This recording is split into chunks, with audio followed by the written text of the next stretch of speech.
Hello, चलिए प्रश्न को पढ़ते हैं। एक्स दिशा में अभिवेग से गतिमान एक इलेक्ट्रॉन है ये। जेड दिशा में एक वैद्युत क्षेत्र ई लगाने से उसमें कुछ विक्षेप हो जाता है। उस चुंबकीय क्षेत्र बी की दिशा और परिमाण ज्ञात कीजिए जिसे लगाने में इलेक्ट्रॉन का विक्षेप पुनः शून्य हो जाए। अब इस प्रश्न को समझने के लिए सबसे पहले हम प्रश्न की मुख्य अवधारणा को समझ लेते हैं। मुख्य अवधारणा, तो मुख्य अवधारणा में हम देखेंगे चुंबकीय बल की दिशा को समझेंगे और चुंबकीय बल को समझेंगे। तो चुंबकीय क्षेत्र में बल व दिशा को समझ लेते हैं। तो सबसे पहले यहाँ पे देखते हैं, अगर चुंबकीय क्षेत्र को हम मान लेते हैं तल के लंबवत अंदर की ओर है। अगर चुंबकीय क्षेत्र तल के लंबवत अंदर की ओर है, क्रॉस का मतलब यहाँ पे चुंबकीय क्षेत्र की दिशा से है, जो यह दर्शाता है कि इस तल के लंबवत अंदर की ओर है। और एक हम यहाँ पे आवेशित कण लेते हैं, और आवेशित कण जो है मान लेते हैं धनात्मक आवेशित कण है, और इसकी गति की दिशा हम चुंबकीय क्षेत्र के लंबवत ले लेते हैं। तो मतलब हम कह सकते हैं क्या कि वेग और चुंबकीय क्षेत्र के बीच का कोण कितना है, 90 डिग्री है। तो इस पे एक बल कार्य करता है, चुंबकीय बल, जिससे हम कहते हैं क्यू, जिससे हम लिख सकते हैं क्यू इंटू भी इंटू बी। और साइन थीटा होता है, यहाँ पे थीटा 90 है तो साइन 91 होता है, इसलिए हम लिखते हैं क्यू इंटू भी इंटू बी। अब इसकी दिशा को हम निकालते हैं फ्लेमिंग के बाएं हाथ के नियम से, तो इसे भी हम लिख लेते हैं फ्लेमिंग के बाएं हाथ के नियम से। तो फ्लेमिंग का बाएं हाथ का नियम समझ लेते हैं। तो सबसे पहले हम यहाँ पे देखेंगे कि अपने हम बाएं हाथ के तीनों उंगलियों को परस्पर लंबवत करते हैं, रखते हैं। कैसे? बाएं हाथ की 3 उंगलियां मतलब अंगूठा, अंगूठे की बाद वाली तर्जनी और उसके बाद वाली उंगली मतलब मध्यिका को परस्पर लंबवत रखते हैं। और हम यहाँ पे देखते हैं कि जो तर्जनी है मतलब अंगूठे की बाद वाली उंगली है, उसको हम चुंबकीय क्षेत्र की दिशा में रखते हैं। ये हो जाएगा चुंबकीय क्षेत्र की दिशा में तर्जनी उंगली। और तर्जनी के बाद मध्यिका मतलब सबसे लंबी उंगली जो होती है ना, उसको हम यहाँ पे रखते हैं आवेश की गति की दिशा में। तो अंगूठे की दिशा हमें क्या बताएगा? अंगूठे की दिशा यहाँ पे हमें बताएगा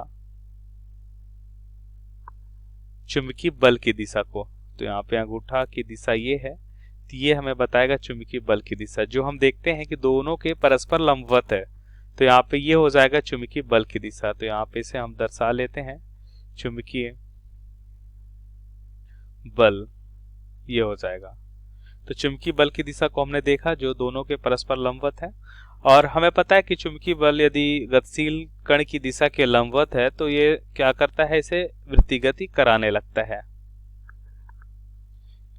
अब हम उत्तर को समझते हैं। जैसा कि यहाँ पे प्रश्न में दे रखा है कि एक्स दिशा में भी वेग से गतिमान एक इलेक्ट्रॉन।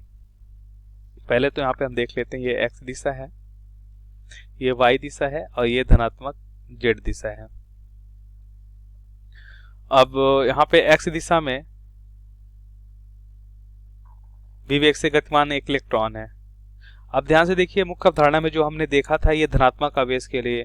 ऋणात्मक आवेश में क्या हो जाएगा, जो बल की दिशा होगी, जो धनात्मक आवेश हमें मिल रहा है उसी के विपरीत हो जाएगा। मतलब यहाँ पे अगर तल ये ऊपर की ओर मिल रहा है तो बल की दिशा ऋणात्मक मतलब नीचे की ओर हो जाएगा ऋणात्मक आवेश होने पे। अब यहाँ पे हमें दे रखा है कि कण मतलब एक इलेक्ट्रॉन है और इलेक्ट्रॉन की दिशा है जो है वो किधर है, भी हम मान लेते हैं धनात्मक एक्स दिशा में, जैसा कि प्रश्न में बोला जा रहा है। अब यहाँ पे दे रखा है वैद्युत क्षेत्र जेड दिशा में लगाते हैं।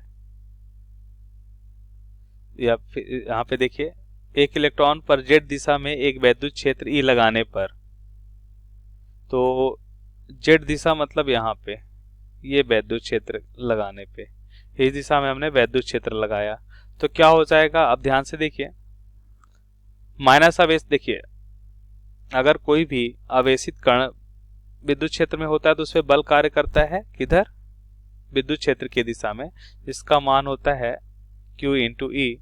लेकिन ये धनात्मक आवेश के लिए, ऋणात्मक आवेश के लिए इसी के विपरीत हो जाएगा। तो विद्युत क्षेत्र के विपरीत दिशा में यहाँ पे विद्युत बल कार्य करेगा।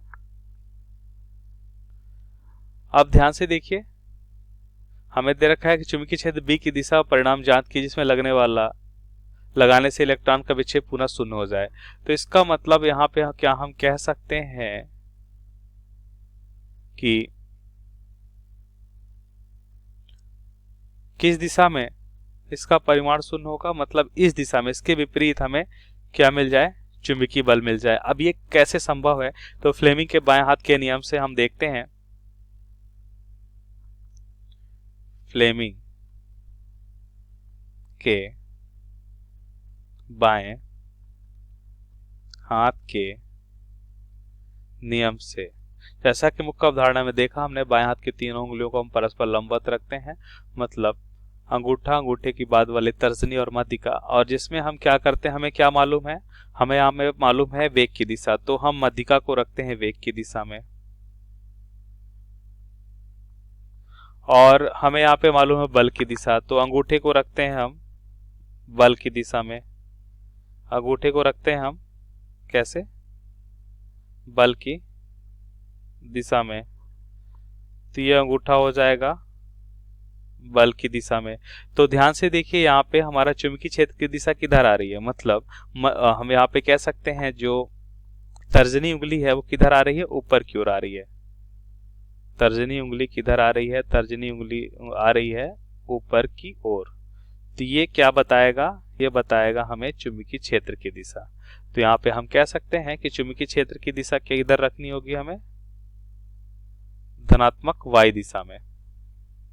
तो अतः चुंबकीय क्षेत्र की दिशा धनात्मक y दिशा में। फ्लेमिंग के बाएं हाथ के नियम से हमने देखा, बाएं हाथ के नियम से हमने देखा चुंबकीय क्षेत्र की दिशा क्या होगी, चुंबकीय क्षेत्र की दिशा धनात्मक y अक्ष में होगा। तभी यह संभव है, किसके प्रभाव को क्या हो सकता है, नष्ट कर सकता है, मतलब चुंबकीय बल और विद्युत बल बराबर हो जाए और हमें उस स्थिति में विक्षेप शून्य मिले। तो अब यहाँ पे हम मान लेते हैं कि हमसे पूछा गया था कि परिमाण व दिशा हमें बताना है।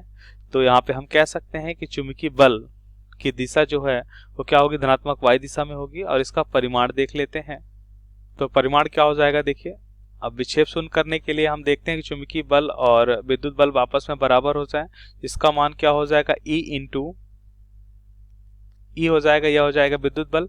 चुंबकीय बल हमने देखा Q का मतलब यहाँ पे E इंटू B हो जाएगा। तो B का मान क्या हो जाएगा, E से E तो कैंसिल हो जाएगा और B का मान हमें मिलेगा E बटा B हो जाएगा। तो यह हो जाएगा इसका परिमाण।